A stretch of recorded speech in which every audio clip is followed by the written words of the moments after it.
ආයුවන් රස කතා මවමින් ජාතික ජන බලවේගය ඒ වගේම සමගි ජන බලවේගය ඊළඟට පොදු ජන පෙරමුණ සහ අනිකුත් දේශපාලන පක්ෂ මේ වෙන විට හොඳ රංගනයක රංගපාමින් ඉන්නවා. මේ පුංචි ඡන්දය ඩීල් එකකට ගියාද? එහෙම නැත්නම් අපි දන්නවා ජාතික ජන බලවේගයේ ඉන්න නායක කාර්යකාරී කවමදාකවත් අපි දේශපාලනට යන්නේ නැහැ, ගිහිල්ලත් නැහැ. අපිට ලැබෙන മന്ത്രി ආසන පරම්පරාවට අපි ලබාගෙන වැඩ කටයුතු කරනවා. නමුත් මේ වෙන විට සෑම පළාතකම ජනතාව කියනවා ස්වාමීන් වහන්සේ ස්වාධීනව ඉන්න කියු മന്ത്രിවරු දැන් ඒ පැත්තට මේ පැත්තට යනවා. එතකොට ජනතාවට වැඩක් කරන්න ජනතාව වෙනුවෙන් වැඩක් කිරීමට ඕන කට්ටිය මේ වෙන විට එක් දේශපාලන පක්ෂවලට ගැටිකම් කරනවා. සමහර අයට ගහලා ඇටකට කල්ලක් තියනවා කියලා අපි දැක්ක මාධ්‍යවලින්. සමහර අය ආරක්ෂාව සඳහා අයට ලබා දෙන මන්ත්‍රීවරුන්ට මේ පොඩි මන්ත්‍රී කෙනෙකුට ආරක්ෂාව දීම සම්බන්ධව මාගේ කනගාටුව ප්‍රකාශ කරනවා. ඒ වගේම තමයි මේ පුංචි ඡන්දයේදී දියේතු ආරක්ෂාව කාර්ද ප්‍රධාන ප්‍රේමී රට වෙන්නේ. රටේ ජාතික ආරක්ෂාවට ආරක්ෂාව යොදන්න ඕනේ. දැනට මේ වෙන විට මේ පුංචි ඡන්දය නිසා පුංචි මන්ත්‍රීවරුන්ට ආරක්ෂාව දීමේ වරදක් නැහැ. නමුත් ඡන්දේ පාවිච්චි කිරීම සඳහා එළියට ඒම සඳහා ඒගොල්ලන්ගේ ආරක්ෂාව සම්බන්ධව ක්‍රියා කිරීමක් හොඳයි. ප්‍රශ්නයක් මෙතන තියෙනවා. මේ ආරක්ෂාව සහ පුංචි ඡන්දය රහස් ඡන්දයකට ගියයි. මේ රහස් ඡන්දයේදී හැම කෙනාම කියන්නේ මේක ඩීල් එකක් කියලා. මම නෙමෙයි කියන්නේ, ජනතාව කියන්නේ. මේක මේ රහස් ඡන්දයකට ගිහිල්ලා අවශ්‍ය කර ඒගොල්ලන්ගේ පුද්ගලයෝ පත් කරගෙන ඒ කටයුතු කරනවා. මේකද මේ රාජ්‍ය පාලනය. මේක නුඹට පාලනය කරන්නේ. එසේනම් මතක තියාගන්න ඔය කවුරු කියක් ජනතාවට කිසිම වෙලාවක වැඩක් කරන්නේ නැත්නම් කරන්න ඥාන ශක්තියකුත් නැහැ. ඒ වගේම තමයි මුලින්ම මම කිව්වා ජනතාවට වැඩ කරන්න පත්වන මන්ත්‍රීවරයෙක් ජනතාවගේ පැත්තේ හිට ගන්න මිසක් වෙන වෙන දේශපාලන පක්ෂවලට හිට ගැනීම අවශ්‍ය නැහැ. අද මේ මොහොත දක්වා හැම පක්ෂයකම බලන්නේ ඒගොල්ලන් දැහැගන්න, ඒගොල්ලන්ගේ කණ්ඩායම වැඩි කරගන්න, රජයේ බලනවා රජයේ කණ්ඩායම වැඩි කරගන්න. මේ කණ්ඩායම වැඩි කරගැනීම නෙමෙයි තියෙන්නේ.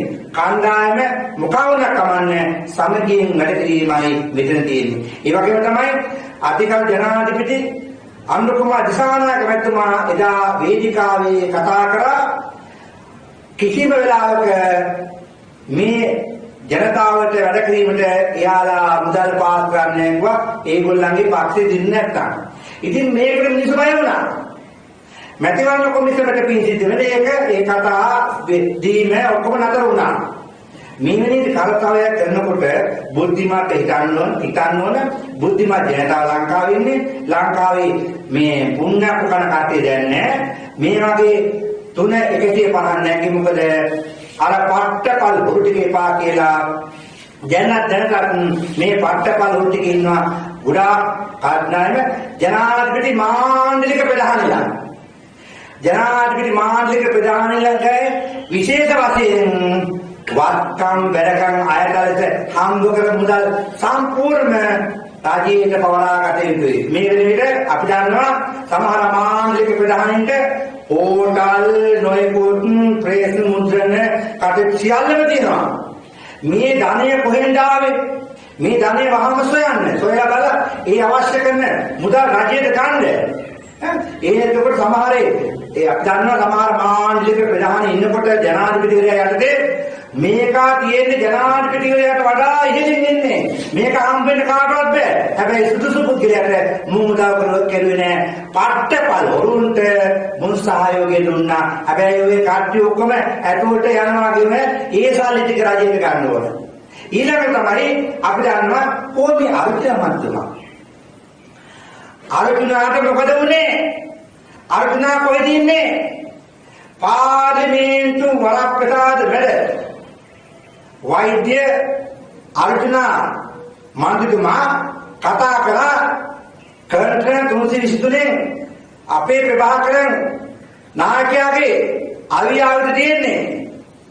ඒකේ ඒ සම්බන්ධව පාර්ලිමේන්තුවේ කතා කරා.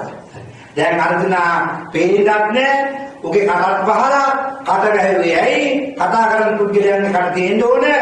ජනාධිපතිතුමාට අභාවයක් ලා නැහැ මෙතන. ජනාධිපතිතුමා එතන ආරක්ෂාව ඉන්නේ කටයුතු කරනවා. සමහර ජනාධිපතිතුමා හිතන්නේ මේක මට ගහන්නේ මටයි කියලා. නෑ ජනාධිපතිතුමා මේක ඇහුවේ මේක රටේ දේවල් රටට අවශ්‍ය අනවශ්‍ය දේවල් විනාපු නිසා රට ආරක්ෂාව සඳහා මේ ප්‍රකාශනය කරේ. ඊශ්‍රායලයයි ඉරානයයි ගහ ගන්නා වගේ යුද්ධයක් ඇති වුණොත් කොහොම තියේද? අපි සිංහලෝ ටික සම්පූර්ණ ඝාතනය වෙයි. අනෙක් කට්ටිය ආරක්ෂාවේ. ඒ අර්ජුනා කියපු ආයුධ තියෙන්නේ කොහෙද? කන්ට්‍රන කොහෙද? මේ කන්ට්‍රන 323 කොහෙද කරලා ජනතාවට පෙන්වන්නේ? ඒවා පෙන්වන්න. මේවා මම කියන්නේ මේවා ජාතික ආරක්ෂාව සම්බන්ධ වැඩපිළිවෙලක්. මේ කන්ට්‍රන වලින් ගෙනාවේ මොනවද? ඒ ගෙනාපු දේවල් කරුණාකර ජනතාව පෙන්වන්න. ඇයි මේ ජනතාව අතර මේ කන්ට්‍රන ගෙනාපුවා ඇරලා පෙන්වන්න බැරි වුණේ කියන එක අපි ශ්‍රී ලංකාවේ අහන්න කැමතියි. මොකද ශ්‍රී ලංකාවේ වගකීමක් වෙන තියෙනවා. ඒ නිසා රජයේදම අපි දොස් කියන්නේ නැහැ. රජය හැම වෙලාවෙම බලන රජය ඉස්සරහට කොහොම හරි ගන්න හොඳ දේවල් කරන්න කියලා. රජයේදී වැඩි මාර්ගයකට අපිට කතා කරලා දෙනවා. ඒ වගේම තමයි ජාතික ආරක්ෂාවට ඇතනුන් කියන ආරක්ෂාව කියනවා කියලා. දැන් මට අහන්න කැමති මේ කර්ණ 323 වේලුපුලේ ප්‍රභාකරන්ගේ තමන්ගේ නායකයන්ගේ ආයුධාව කියලා කිව්ව කර්ණ වලට මොකද උනේ? මේ සම්බන්ධව ජනාධිපතිතුමාගේ විශේෂ අවධානයක් කළා. ජනතාවට පැහැදිලි කිරීමක් කරන්න මෙන්න මේවා තියෙනවා කියලා. මොකද ශ්‍රී ලංකාවේ කට්ටිය කිව්වට මොකද ජනාධිපතිතුමාගේ විමා රත්නායක මහත්මයාගේ නම් ගම පොතේ තියෙනවා. ඒ නිසා මම කියන්නේ මම නෙමෙයි කියන්නේ ජනතාව කියන්නේ. ඒක කල්පනා කරගන්න මේ කන්ත්‍රණ වලින් ගෙනාපු ආයුධ වලින් අපේ රටට ගැහුවොත් එහෙම ඊශ්‍රායලයි ඉරානයයි ගහගත්තා වගේ නෙමෙයි අපි සුම්බුම් ගොඩක් බාරපත් වෙනවාමයි ස්තුතියි දරුවා. අපිට